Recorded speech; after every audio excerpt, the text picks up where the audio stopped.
Hey! Reviews! Back up in here, yo. This is the spoiler edition, yo. review half of Bad Times at the El Royale. Bad Times. We spoiling it all, yo. Telling it all. They all die. And in case you weren't with us on the last video, Ian watched this solo, all by his lonesome. I know. It's awesome. Big boy. He suffered through it all, so he could spoil it for you. Alright, now let's get into this. So spoilers on there. What would you feel would be like something that we all need to know on a spoiler from this, since you just got done reviewing it on the last one?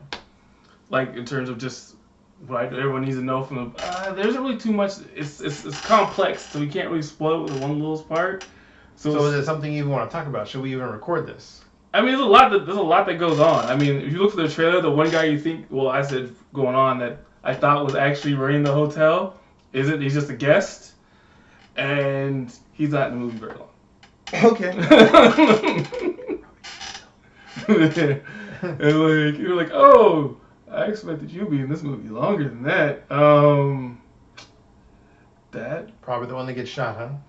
There are a few people that get shot in this movie. Okay. There's quite a bit of shooting. It feels like when you go toward the end, it's almost like a Tarantino movie, where you're like, is this gonna even end happy?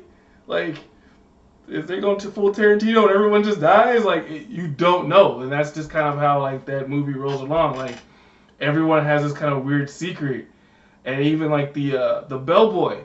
The little hellhop guy, and he has a secret, and most of the time everyone's like, oh, he's just a nerdy kind of guy that kind of just bad at his job, and you're just like, all right, why is he here?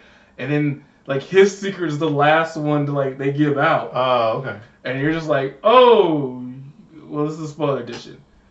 He basically is there talking to him, and they're like, there's a gun, and they're like, I can't kill any more people. I can't kill any more people, and they're like, how many people have you killed?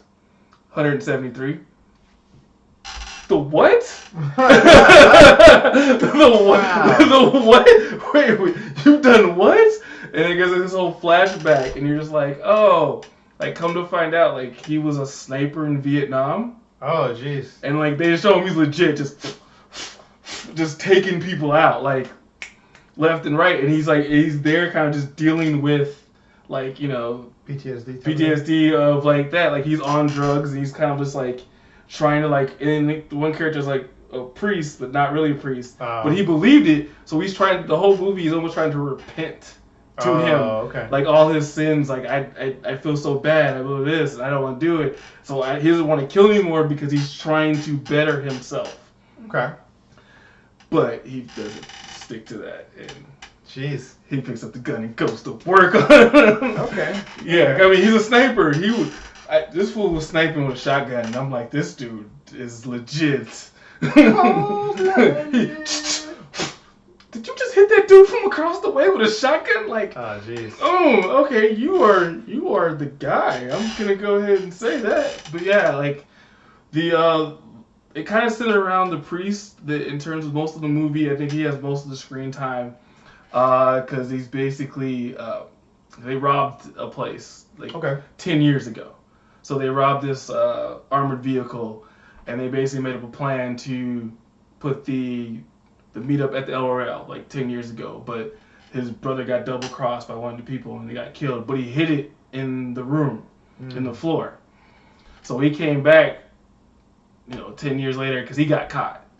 So out of jail, got paroled. I'm gonna go check out. But he couldn't remember what room the brother hid it in because he has Alzheimer's. Oh, okay. So he's trying to remember, is it in 4 or is it 5?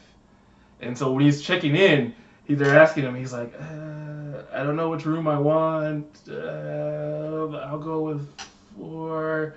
And then the singer, she sits right next to him. So he's in 4, she's in 5. And he's like, damn it. Because if he's wrong, she's like, she's in the room I need to be in. Which, of course, she's in the room he needs to be in. And it's kind of him trying to get in her room. To get her out, and then she kind of catches on to hey, why go in my room this so guy, bad? no, he takes her out to eat, and he's trying to drug her. Oh. To knock her out, so you can go in the room, but she catches him, and she basically knocks him out with a bottle. And it's like, oh, it comes from nowhere too. Like you're like, he's out. like you don't see her hit him. Like it's literally legit. Like he's like, yeah, I'm gonna go ahead and put this in here, and I'm gonna go, oh, gone. And you're like, oh, she saw that, and she wasn't playing. So you ain't drugging me. Yeah, and then you have the two girls in the room. One is tied up, the other one is in there, and you're like, oh, did she just kidnap a girl? Like, why is this here? And there's a report they keep showing like on the TV of like a family getting murdered, and you're thinking, did she kill his family? And then keep one person alive. They keep one person alive, and like that's why they're on the run, because she killed him and she took the girl or whatever it is. Wow. And then you start having flashbacks. You find out like it's her sister. So the girl tied up is her sister because she's been brainwashed by Helmsworth's hippie cult. Okay. So she's basically taken her out of the cult per se. And so basically she's trying to like get her away from him because he's basically brainwashed her into like whatever he wants to do, she'll just do it, no questions asked. Okay. And so that's basically, it's a whole bunch of stuff going on. You know what I'm saying? So Helmsworth basically shows up because he's like, oh, where's that? Gonna find out. Where's my follower? Yeah, well, she calls him because she gets free. She calls him because she's like, I can't be away from him. So she calls him. He comes up. There it is. Come to find out, she's the one that killed the family. Oh. So she's the one, like, they imply it, because they show her, like, with the knife and thing, but they don't actually full out say it, so they kind of imply that, like, she killed the family, like, she was murdered before, and it's like, that's kind of why the sister's there to take her away. Okay. Because she doesn't want her to kind of be like a killer. Yeah, and then his cult people come in, and they basically tie everyone up, and basically is like, hey, I don't know why y'all here, I don't want this whole bunch of money right here, what's going on, I need answers, or bunch of people is dying because all his followers have guns. So he's like, yeah, I just came from her, but there's money here. Someone's coming for it. And so that one guy you see from the trailer that basically is running the place works for the FBI. So he comes off as he's like a vacuum salesman. And you're like, okay. And then you go to his room, and then he starts like basically pulling out like the stuff, and you're like, oh, he has a briefcase, and he's like talking to Hoover, which is the head of the FBI, created it. So he's talking to him like, yeah, I have all this stuff here. Oh, also there's this girl over here that's being kidnapped. Should I intervene? He's like, nah, you're good. Stay away from that. Like, and he basically goes to his room and just finds like 20 bugs just in his room alone. Like, okay, this whole place is bugged and wired and everything else. And he finds the little secret corridor and he's looking at everyone. And you're just like, okay, why is the FBI here? So come to find out, there's a secret video of an important person that is basically having an affair that was recorded in the Royale. Oh, okay. And they keep applying it. So they never really say the person's name, but the way they imply it was Kennedy. And Maryland? They don't really say who the girl is. They just say he was there. Probably that. And they had a girl. There was a girl there. And then like they basically had sex, and the bellboy is supposed to record it constantly. So they tell him who to record, and he sends it to the people. Okay. And he goes, I recorded him, but I didn't send it. And I told him there was no girl, and then the priest was talking to him, telling him why. And he's like, he was nice to me. Like, no one's ever nice to me. So I didn't send it. So he kept the video. And they kind of find it, and everyone's like, oh, this is worth more. Yeah. So all that stuff is going on. There's like so much cross plot in terms of like the bellhop, and he's trying to deal with his issues. The singer is just trying to get to Reno for her gig, but now she's coming across people that, you know, the robber, the priest is trying to get the money. He's just trying to find his money while trying to still remember, because he has Alzheimer's. You have Dot on the run, and then Helmsworth shows up as a hippie, like. There's a lot going on there. Yeah. Okay. All right. And that one thing they show is the interaction between the FBI and then the two sisters, because he saw that they were in there, even though he was supposed to. He's like, I'm gonna go free her. Oh, okay.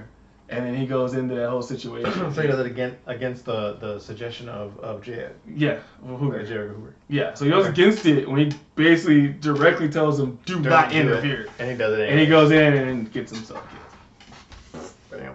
Which snowballs basically everything. Does the girl do it? So the sister shotguns him. So when you go through it, so she shotguns him. When you first see the scene, he's like, oh, it's talking. He's like, oh, boom, and she just no hesitation, just takes him out. And you're just like, oh, and then like you see like the little glass, because the glass was a two-way mirror, so it breaks, and she's just like, what the hell is this mirror? Like it's room, it's open room. And then kind of do the scene, and then you realize that at that time, the priest and the bellhop are on the other side. Oh. And so he's sitting there like, oh, they're watching it, and all of a sudden the priest found the film, so he left, and he's like, get away from the window. Bah! So the bellhop kind of gets nicked a little bit on the shot, and then you find out that the singer is on the outside, and she's watching it from outside of the room because the door was open. So pretty much everyone was there in that scene where it going on, and during the movie they kind of just see it from different people's point of views. Okay. So that kind of good take. That's why I enjoyed it. It's like it's so complex, and it kind of just goes around different scenes. It's just that one scene, but then there's so much more story where they flash back and they go who they are. They don't give names too. They don't do names, so they go to flashbacks like room 4, and they go back to like the bank robbery, and it's like room 5, and it's their singing career, and then it's like room 1 and everything like that. Gotcha. Okay. So like when they got to the bellhop, it was like maintenance closet, because that's where you was staying in the maintenance closet. So it's like maintenance closet. And you're just like, oh, what's in the maintenance closet, yeah? Bodies, not like lots of bodies, cause this count is high. Anything else you think anyone should know about for spoilers? I pretty much went through a lot. So anything else that I didn't go through, I mean, it's still kind of the whole. I didn't give the whole situation. Discuss that in the comments below. Basically, is what I didn't saying. give the whole thing away. What happens with Hemsworth and at the end of the movie, so I left that. So you have to watch that. All right. So, like we always do this time, go ahead and comment down below if you want to discuss spoilers, get the conversation going. Ian already stirred the pot for y'all. Keep it going, keep it going. Spoilers, yo. And again, thank you for all the love out there in YouTube land. Thank y'all. The interwebs, share your it cell to phones, everybody. all that good stuff. We appreciate you. Yes. We're out. Peace.